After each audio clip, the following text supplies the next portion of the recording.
Waalaikumsalam. Ibu Nurul, Izin masuk, Bu. Ya.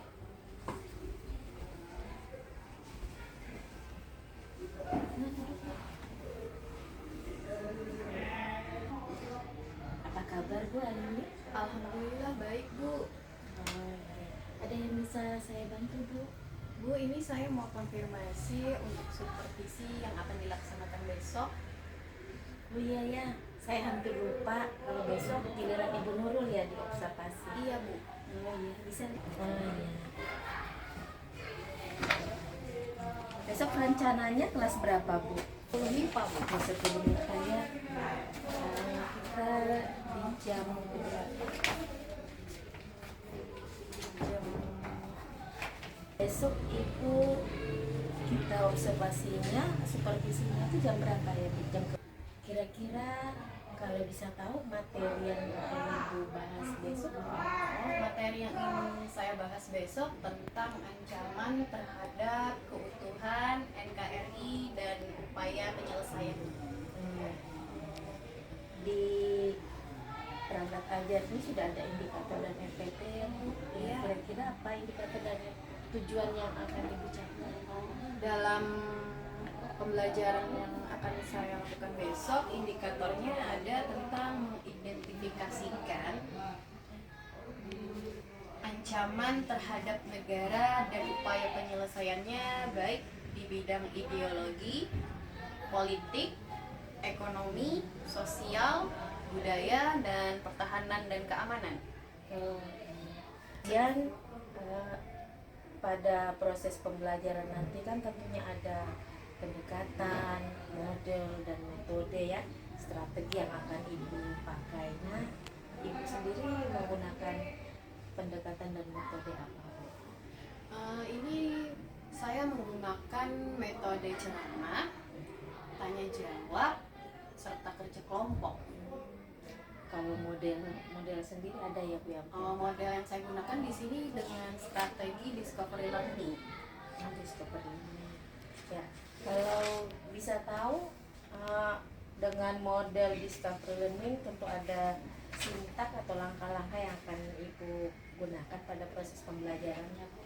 Kira-kira bisa Ibu ceritakan?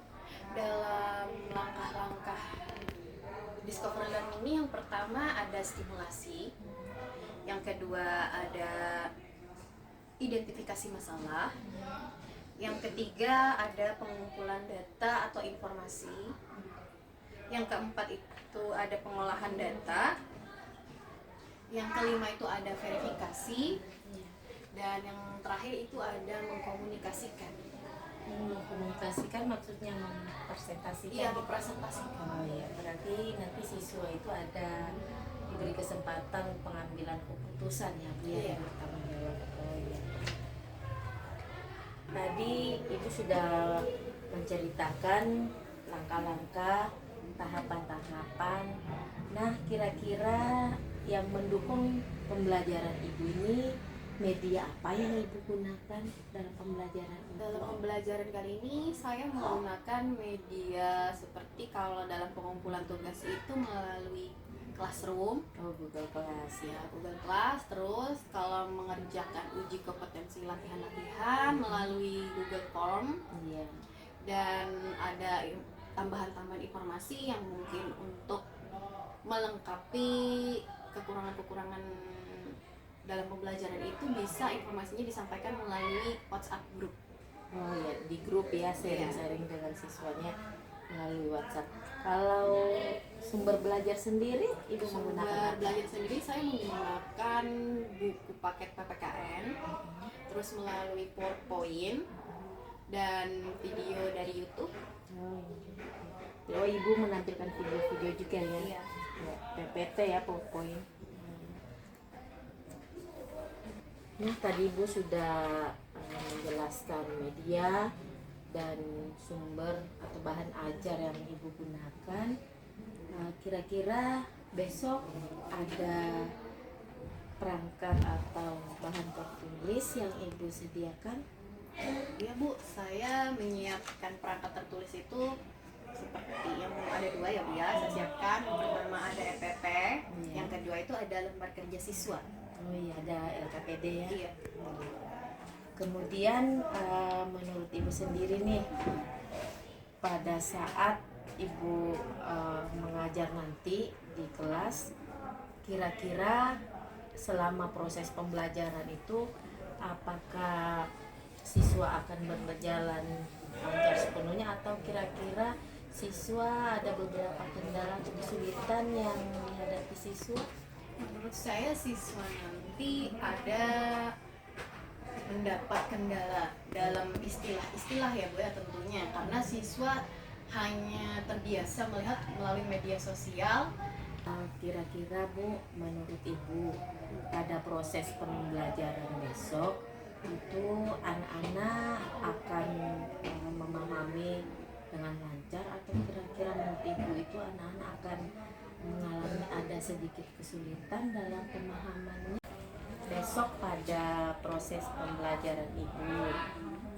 Kira-kira menurut Ibu nih, dalam proses pembelajaran nanti akan berjalan mulus, atau kira-kira anak-anak ini bisa mengalami suatu kendala atau ada kesulitan sedikit, atau gimana menurut Ibu? Menurut saya anak-anak nanti kemungkinan ya Bu ya ada kendala. Oh iya. Kalau menurut Ibu sendiri seperti itu, kira-kira alasan yang bisa Ibu berikan sehingga anak-anak itu tidak bisa langsung lancar gitu memahaminya? Karena cakupan pada materi ini sangat luas ya Bu ya. Untuk ancaman terhadap keutuhan NKRI ini bukan hanya di dalam negeri saja, tapi ancamannya itu juga ada dari luar.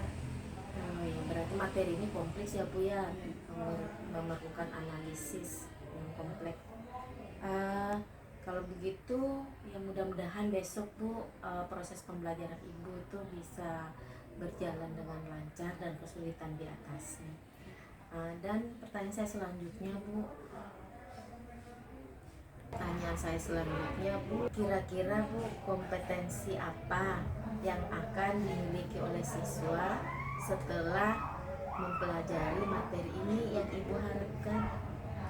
Dalam materi kali ini saya berharap siswa itu bisa mengetahui kompetensi tentang pentingnya menjaga keutuhan negara Kesatuan Republik Indonesia itu dengan cara salah satunya menciptakan hubungan yang harmonis baik di lingkungan sekolah maupun lingkungan masyarakat. Pertanyaan terakhir ya Bu, nah menurut Ibu pada proses pembelajaran Ibu besok, kira-kira apa yang menurut Ibu nih yang harus mendapatkan perhatian khusus?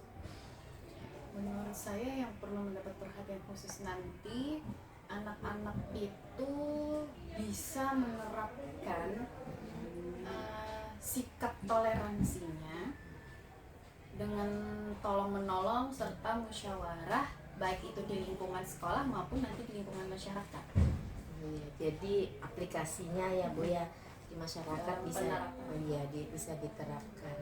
Nah kalau gitu observasi kita hari ini untuk pelaksanaan supervisi besok mungkin cukup sampai di sini ya Bu ya.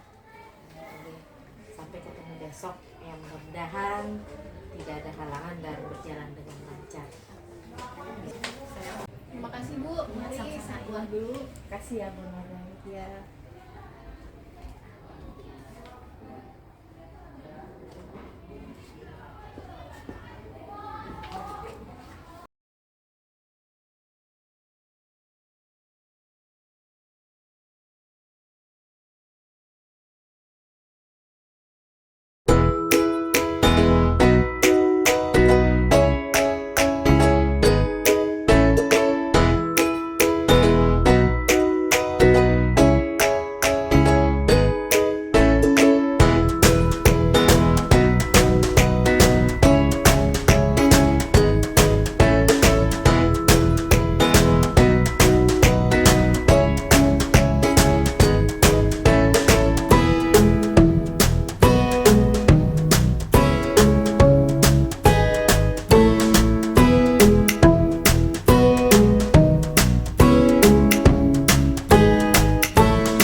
observasi kemarin itu di sini tertulis bahwa tujuan yang akan Ibu Nurul capai yaitu melalui pembelajaran discovery learning, metode ceramah diskusi dapat menganalisis dan mengidentifikasi ancaman yang terhadap negara. Kemudian ada pun arah pengembangan yang hendak dicapai yaitu agar siswa mampu mengidentifikasi tentang indikator ancaman terhadap negara. Kemudian strategi juga sudah Ibu Nurul jelaskan untuk praobservasi, ya, bahwa Ibu Nurul menggunakan pendekatan saintifik dengan model discovery dengan beberapa sikap di mana anak-anak mengkaji proses diskusi dan akhirnya mengambil keputusan presentasi, ya Bu ya. Nah, kemarin sempat Ibu Nurul di observasi itu Ibu Nurul sempat ada sedikit rasa pesimis, ya Bu ya, mengatakan bahwa kemungkinan observasinya tidak berjalan sesuai yang diharapkan. Kekhawatiran itu adanya pada kesulitan anak semangat, ya, di bagian berikutnya. Ya, kerja kelompok yang tentang ancaman luar negeri atau ya Bu ya. Ya. Nah, jadi kalau gitu kita masuk ke sesi observasinya, ya Bu. Menurut Ibu Nurul sendiri nih, kalau saya melihat proses pembelajaran tadi itu berjalan sesuai rencana dan sesuai dengan perangkat pembelajaran yang Ibu Nurul tulis langkah-langkahnya dan strategi yang Ibu Nurul gunakan. Ibu Nurul sendiri merasa sudah optimal nggak proses pembelajaran di kelas tadi? Saya alhamdulillah ya, karena supervisinya sudah berjalan, akhirnya merasa sudah lega. Dan menurut saya itu, kalau saya pribadi itu sudah optimal aja Bu, tapi kemungkinan, bukan kemungkinan sih, karena memang ada hal-hal yang kada sesuai. Seperti siswanya dalam kerja kelompok itu terlihat ada salah satu yang tidak ikut serta dalam kerja kelompok, dia asik sendiri menggambar. Ya sih Bu ya, benar juga. Tadi pertama masuk itu mereka masih antusias, tapi di pertengahan pas sudah masuk sesi diskusi, ya waktu penayangan video mereka masih fokusnya masih pas diskusi tadi. Memang saya sih perhatikan juga tuh, kok ada anak-anak yang kayak mengerjakan sesuatu yang berbeda, yang penting gitu ya Bu ya. Nah, menurut Ibu Nurul sendiri kok bisa seperti itu Bu? Kemungkinan pula karena siang nih pelajarannya, karena siswanya sudah menerima materi-materi dari pelajaran yang lain.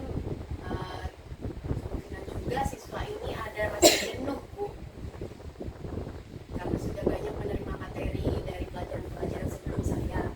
Dan juga di siang hari itu membuat siswa sudah merasa pengen cepat-cepat selesai.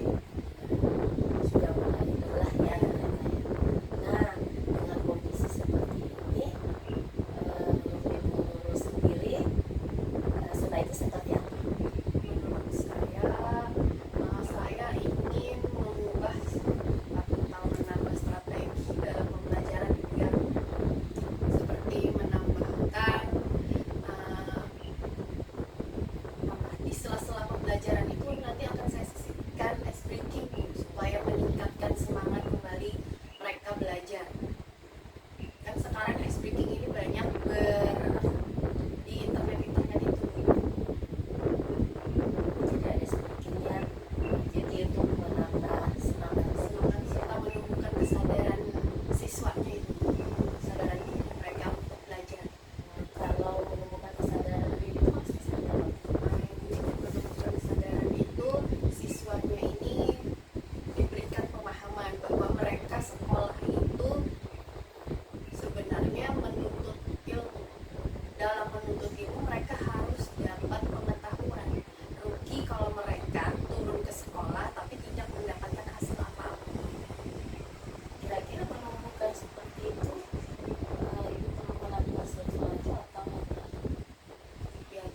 saya nanti sisipkan di melalui ya speaking tadi ya Bu ya, menumbuhkan kesadaran siswanya untuk semangat.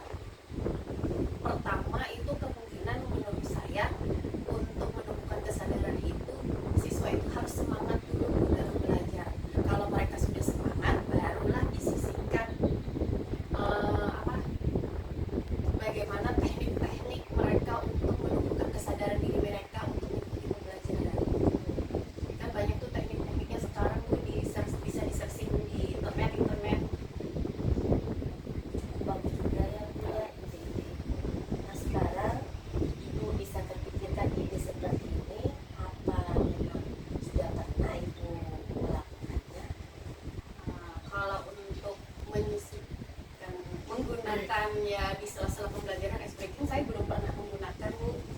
Cuman saya sendiri pernah merasakan manfaat ice breaking itu Bu saat saya mengikuti pelatihan. Nah ice breaking itu di tengah-tengah pelatihan itu kan juga ada rasa jenuh ya Bu ya, sebagai anggota lah.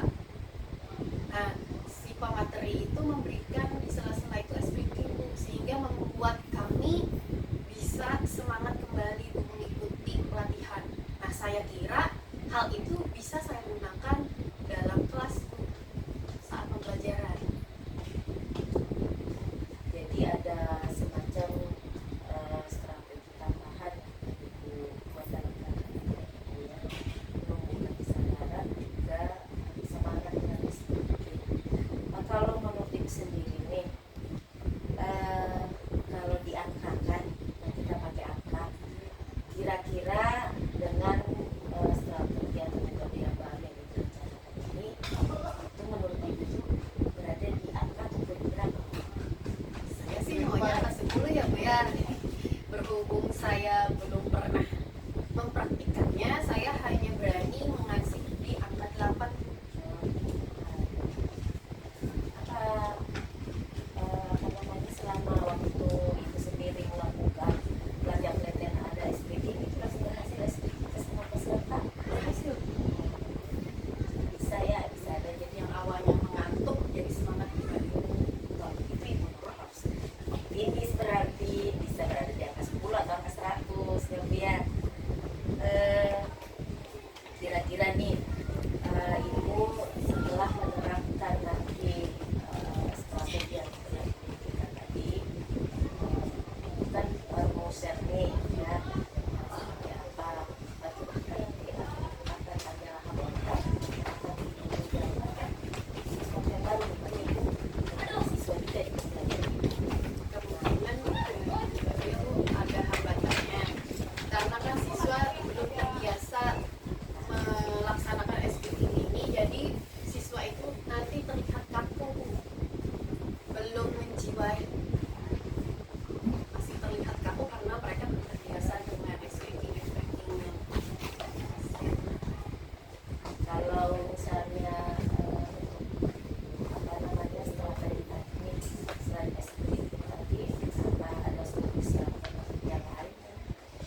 ya, yang sekarang Bu, kami minta refleksi kayak gini. Yang sekarang kita lakukan ini adalah proses supervisi. Menurut Ibu sendiri supervisi ini dengan supervisi sebelumnya ada perbedaannya? Menurut saya jelas ya Bu ya. Awalnya kan saya kira supervisi itu sangat menegangkan Ibu. Nah, setelah supervisi yang saat ini yang saya lakukan bersama Ibu, ternyata supervisi yang saat ini tuh sangat bersahabat sekali Bu. Dan saya mendapat informasi sebelumnya Bu ya dari Ibu bahwa supervisi ini menggunakan paradigma berpikir coach. Di sana menekankan bahwa bagaimana cara bermitra dengan baik. Ibu Nurul luar biasa pastinya. Ya. Jadi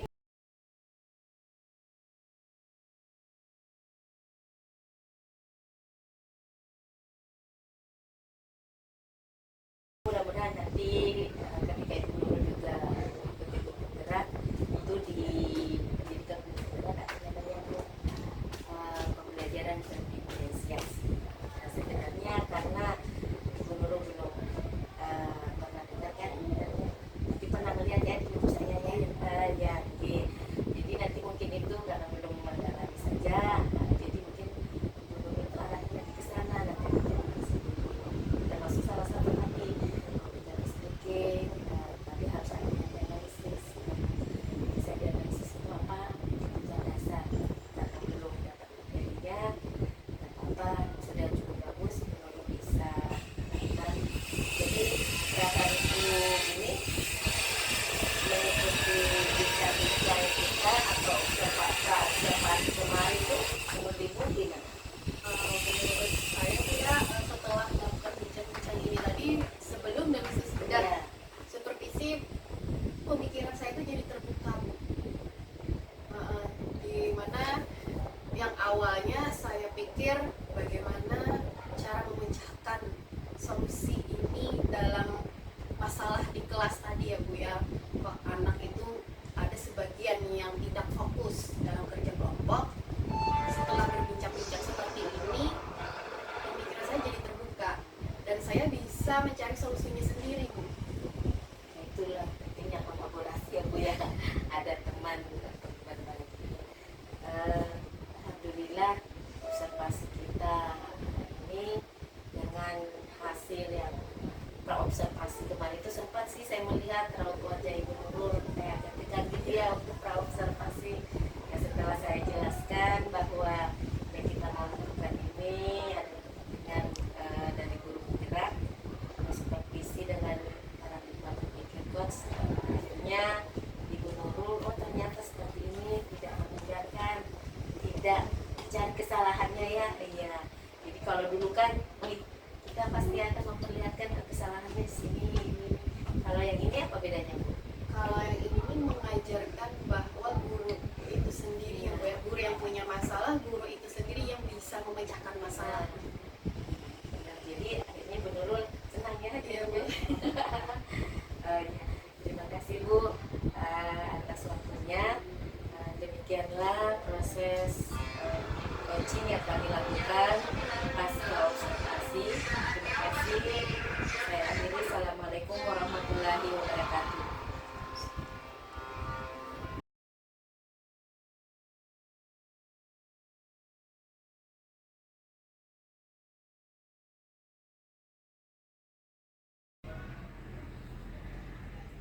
Baiklah, pada kesempatan ini saya akan membuat refleksi diri terkait proses coaching yang telah saya laksanakan. Proses supervisi dengan menggunakan paradigma berpikir coach telah berjalan dengan baik dan lancar, di mana selama percakapan baik saat sesi praobservasi, observasi maupun pasca observasi, terlihat proses percakapan yang hangat dan sangat bersahabat. Karena sebagai supervisor menerapkan paradigma berpikir coach yang hanya berusaha untuk menggali potensi dan profesional dari guru dalam pemecahan masalah yang dihadapi. Tidak ada kesan menasehati, menggurui, bahkan memojokkan guru karena pembelajaran yang berlangsung di kelas kurang maksimal, sehingga terjalinlah hubungan kemitraan yang sangat baik.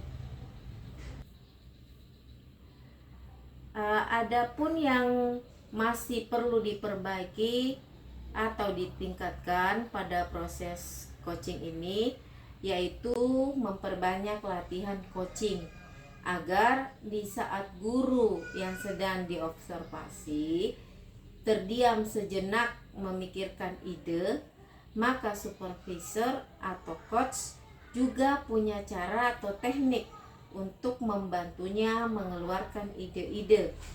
Dan guru dengan seringnya diadakan latihan coaching atau coaching diterapkan dalam kehidupan sehari-hari, maka dengan sendirinya akan terlatih mampu mengeluarkan ide-ide secara spontan.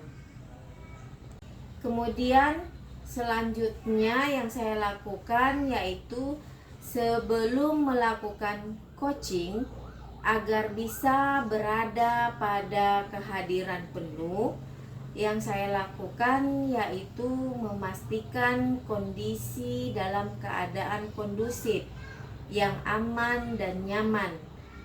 Kemudian menanamkan kesadaran diri penuh pada diri sendiri atau niat untuk melaksanakan proses coaching.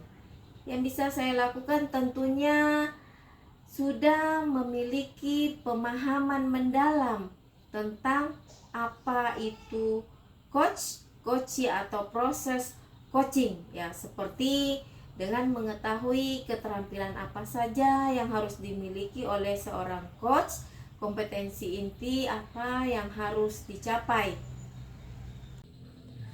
Adapun yang akan saya lakukan untuk memperbaiki dan meningkatkan kemampuan coaching saya, yaitu saya akan menerapkannya dalam kehidupan sehari-hari terhadap rekan guru dan murid saya, agar nantinya dapat membantu murid memperoleh kemerdekaan belajar dalam pembelajaran dengan mengaktifasi kerja otak murid, memberikan pertanyaan-pertanyaan berbobot yang reflektif sehingga memiliki kesadaran diri untuk memaksimalkan potensinya. Demikianlah refleksi yang bisa saya buat pada kesempatan ini. Saya akhiri. Wassalamualaikum warahmatullahi wabarakatuh. Salam guru hebat.